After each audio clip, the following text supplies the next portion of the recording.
vademecum attuale della famiglia salesiana di oggi, per dire che gli ex allievi, chiunque ha vissuto nell'ambito di un'opera salesiana, deve essere domani lui stesso, oggi e domani sarà, per i nostri figli e per chi ci sarà, dobbiamo essere noi i portatori della parola e dell'opera di Don Bosco nel mondo, proprio facendo senza pensare che ci debba essere per forza un salesiano sacerdote nel paese o in un centro, eccetera.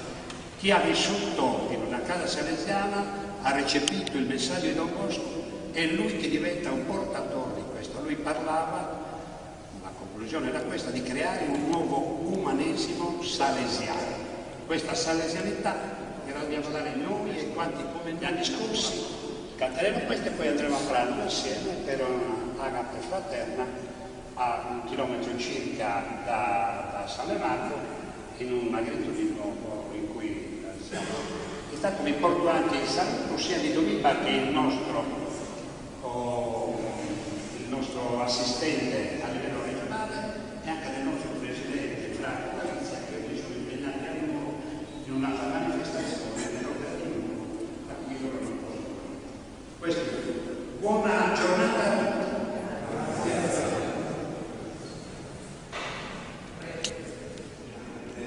Perché il nostro incontrarci è itinerante, se così possiamo usare la termine appropriata, perché stiamo appropriando tutte le località che hanno, diciamo, sono attinenti alla salesianità, no? Dove i salesiani in particolare fino adesso hanno svolto e svolto tuttora con credibilità missionaria nel nostro paese. Però è stato nostalgico da questo punto di vista, dal momento quando è stata la presenza dei salesiani. Per cui quando si è proposto l'anno scorso l'idea di poter svolgere i culti qua, ma perché? Perché anche Santo Giusto chiede questo salesiano ha dato qualcosa e ha lasciato coloro che hanno frequentato il salesiano qualcosa che se si sentono addosso e vogliono testimoniare questo mondo. È un mondo essenziale di questi passi. Noi solitamente come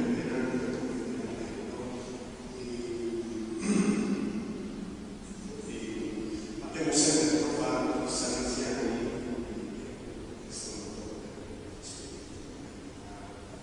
anche i sassi, ci hanno sempre accolto a braccia aperte. Venendo qua abbiamo pensato, ma chi c'è? Innanzitutto dobbiamo ringraziare Don Mario Marino, sia stato gentilissimo nei concedirci questa chiesa, l'occasione della chiesa con il quale maggiore dei salesiani.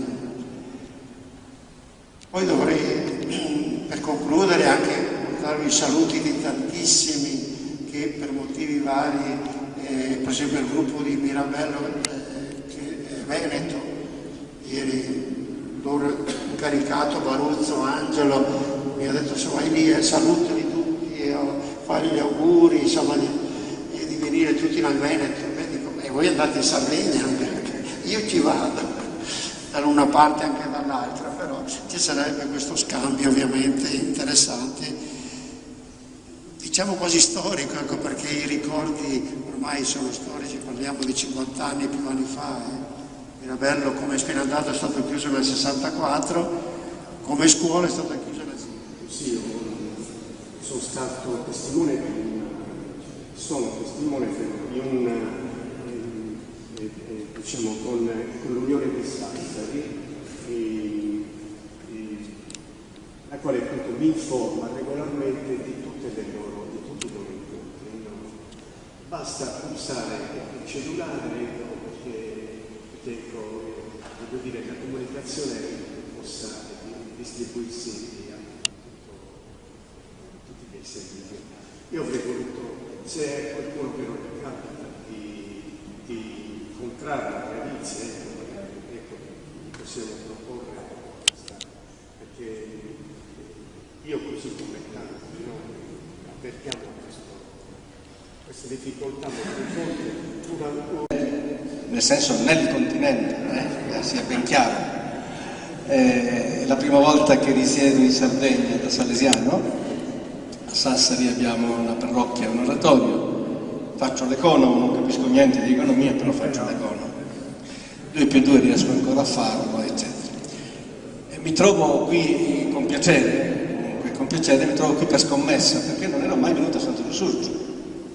Mai venuto, devo dirlo a mia vergogna, la prima volta che vengo a Santo Lussurgio, il che mi pone nella condizione non solo di incontrarmi con queste illustrissime persone, ma anche vedere e conoscere un posto Benedetto Paese, di cui ho sempre sentito parlare e che non ho mai... Devo alzarmi in piedi?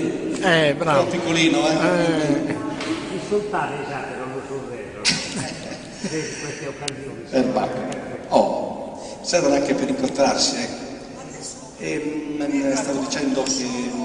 Uno dei tanti miracoli di cui è cosparsa la mia vita con Don Bosco, perché a raccontarli tutti dovreste restare tutto il giorno qua. Dunque, mi trovavo a Roma per il concorso direttivo. Erano tempi un po' difficili, di ideologie contrapposte.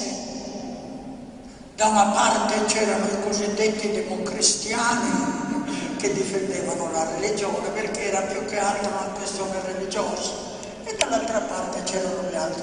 E allora io ho pensato, tra le opere pedagogiche due che se ne dovevano presentare, di presentare Don Bosco, cattolico, e Makarienko, il più grande pedagogista russo. Disgraziatamente quello che è andato prima di me aveva presentato le stesse opere e l'hanno bocciato. E allora io pensavo, ma come si fa? Don Bosco mi è venuto incontro, invece di incominciare a interrogarmi lui, ho incominciato a parlare io, a chiedergli: professore, non crederà che io abbia presentato Don Bosco per quell'operetta che ha scritto Sistema preventivo dell'educazione? Perché non l'avrei presentata manco per il concorso per maestro. E lui: e allora perché? Professore, io posso dimostrare che Don Bosco era il più grande educatore del secolo scorso, un grande pedagogista, un grande letterato, il più grande lavoratore, ha preceduto i tempi della sociologia, della psicologia moderna, eccetera, eccetera, esaltando Don Bosco in tutto e per tutto. Ha detto: e dove lei ha attinto queste cose? Professore, io ho attinto queste notizie da 20 volumi così grossi. Insomma, quando ho finito di parlare, lui è rimasto umiliato, non ha aperto bocca e, avendo risposto bene a tutte le altre materie, mi ha mandato via. Però quando stanno andando via si voleva vendicare. Venga qua, adesso mi parli, è una cosa ridicola veramente, mi parli del Peillon. E io ho detto: come? Ho detto del Peillon. E io, che non avevo mai sentito questo nome, ho incominciato a parlare e non la finivo più. E lui: questo ha detto il Peillon. Ho detto: sì, professore, questo e tante altre cose. Se ne va.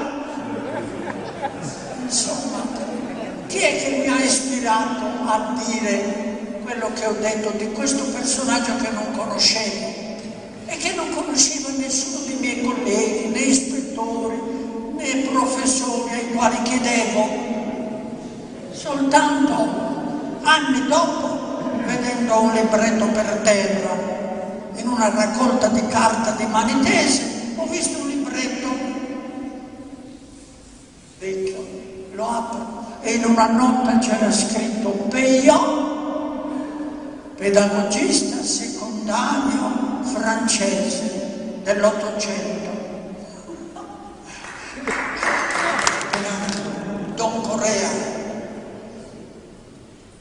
e non aveva ritegno nel dire la verità nei confronti dei tedeschi, dei repubblichini.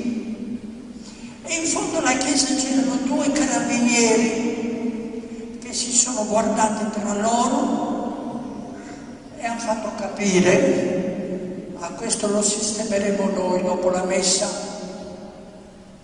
Infatti, dopo la messa lui è andato in sagrestia a togliersi i paramenti e i carabinieri hanno fatto il giro dietro e si sono messi davanti alla porta della sagrestia attendendolo. Lui aveva capito tutto, toltisi i paramenti, è apparso come un signore vestito elegantemente in borghese, ha cambiato la capigliatura da una parte all'altra e stava per uscire da quella porta con i due carabinieri. Forse uno non sapeva leggere, l'altro non sapeva scrivere, come dicono. Hanno chiesto: scusi, il reverendo che ha celebrato la messa dov'è? Ah sì, andate là in fondo che lo trovate, in un corridoio lontano. E così lui è andato via. Questo è un miracolo secondo me, però il miracolo l'ha compiuto dopo, perché un miracolo più grande, perché c'erano 18 giovani nella caserma pronti per essere fucilati e si è vestito da ufficiale tedesco perché sapeva 13 lingue e la lingua tedesca era al terzo posto, l'italiano al quarto posto, ma parlava un italiano così perfetto che io non ho mai sentito parlare così bene. Si è presentato come un ufficiale. Sapete che nelle caserme ci sono i sottufficiali. Appena è arrivato lui come ufficiale, sull'attenti, comandi. Sì, comando una sola cosa, che mi consegnate quei 18 giovani che devono essere fucilati, perché ci penso io. Ha avuto questi 18 giovani e li ha avuti.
Bene, bene.